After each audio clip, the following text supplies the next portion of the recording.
that sort of stuff. So there's a big lorry there brewing lots of hot white paint. So if life is a highway, then there may be just a few delays to your life at the bottom of Haverford High Street this morning. So just bear that in mind. Bear that in mind. Thank you very much. And talking of life as a highway, it's usually a few bus stops and a few service stations along the way. And well, we got to witness one on the weekend. It was lovely to see that lovely moment. Yes, we did. We were both at the same wedding on Saturday. And I did notice you and your beautiful wife boogieing the night away on the dance floor. If the songs are right, Father Neil, I'm not sitting down for anyone. And I'm sure it must make a difference when somebody else is spinning the decks. Makes a bit of a change. This is true. You to be there and to be with your wife. Yes. And to be able to enjoy the fruits of somebody else's labor. And yes, it was such a lovely, lovely day. And you got to do a reading. I did get to do a reading as well. Yeah. So that was really nice.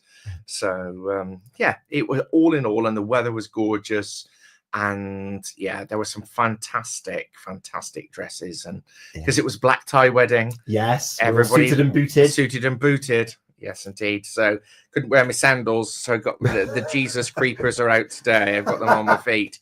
Didn't dare show my toes to the world on Saturday, though. No, not at all. So yeah, wishing the happy couple a lovely life together on this Grati-Tuesday. And in fact, it formed the theme actually of my Grati-Tuesday today. I'm grateful for love and celebration, and that we can share that with each other. Oh, bless you. You're still a newlywed, really, yourself, aren't you? We're not even a year in yet. No? Oh, isn't it great? Still in that ever long honeymoon period. Yeah. And I met somebody over the weekend who's just coming up to 60 years married and still desperately in love with their wife.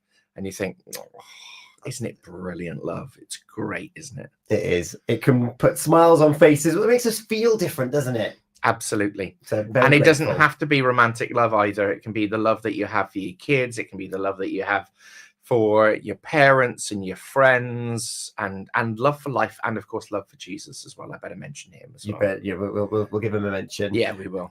And what is it that you're grateful for today? Well, today is St. Mark's Day. It's the feast of St. Mark, and he's the author of one of the Gospels, which are the books of the good news of Jesus. And in fact, it's the shortest of the Gospels, and he gets right into the action. So he doesn't mention the nativity and Jesus growing up and Mary and Joseph. He comes straight in. And throughout his gospel, he's moving from action to action to action.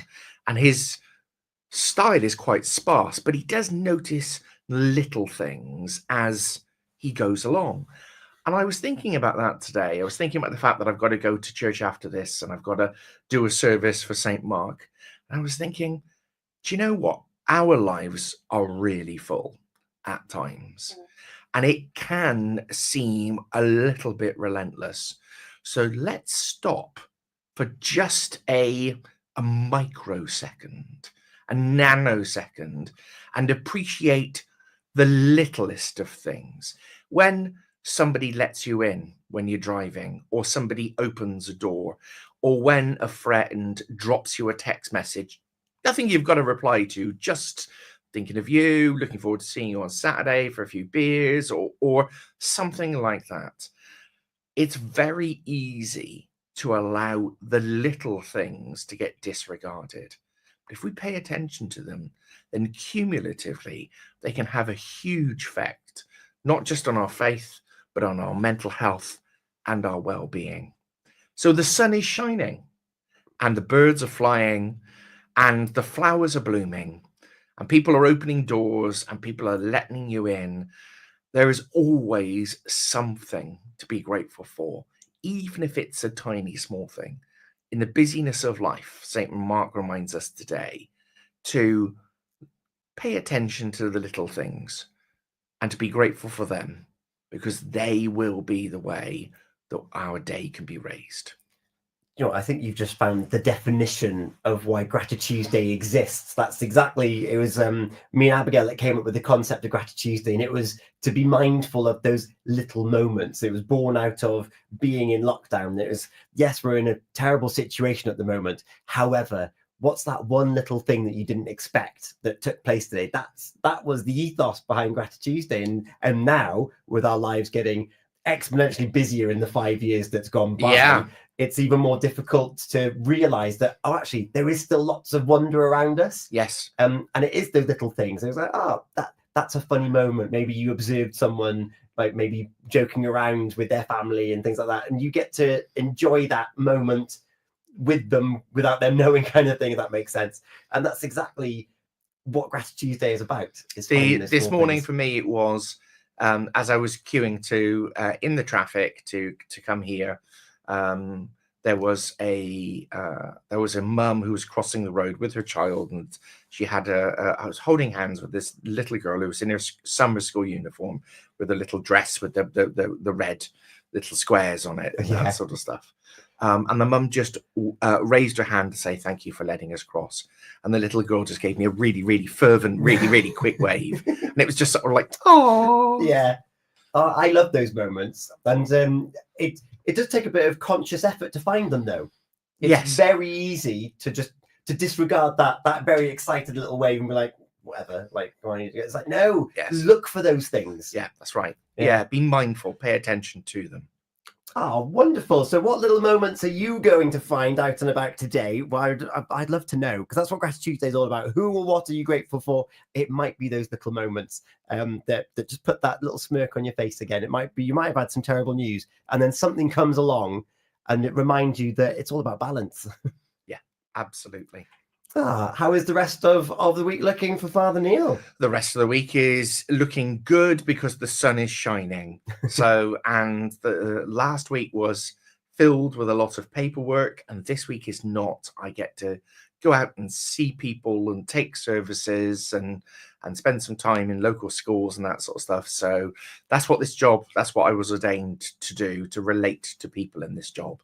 Unfortunately, like lots of jobs over the last 28 years of my life, the amount of paperwork is so I am grateful, I am thankful for the opportunity this week to be out and about in the sunshine. Amazing. And will we see you again on Thursday morning? You will see us again on Thursday morning. I've been holding on to this confession now. It's about 3 weeks, is it? 4 weeks? Yeah. And I'm actually glad that it's happened this way, because sunshine is a key part in this confession. So now we can really relate and stand. Yeah, that's right. Yes. So the confession comes from a visit to the beach that somebody had about a month ago when we had all that good weather. Yes, originally. Yes. And it's been raining and miserable since then. And we haven't been able to share it, but now we're entering once again another hot spell. So it makes perfect sense. So be sure to join us. Set your reminders. Thursday morning, 8 o'clock. Yes. Confessions with Alive and Kicking returns here on Purist Radio. I cannot wait. Father Neil, thank you so much as ever for your time. It's been a pleasure and a privilege, and I'm grateful for the opportunity to be able to share my little nugget, my little pearlet of wisdom with all of you. I love it. We're going to look at some events going on around the county very shortly. It's coming up to 9:20. If you're playing Unscramble this morning, you've got just over 10 minutes to get involved. Father Neil, there's only 2 more names left to go into the main prize draw. Dun, dun, dun. It could be you. Stay tuned. The Breakfast Show with Gina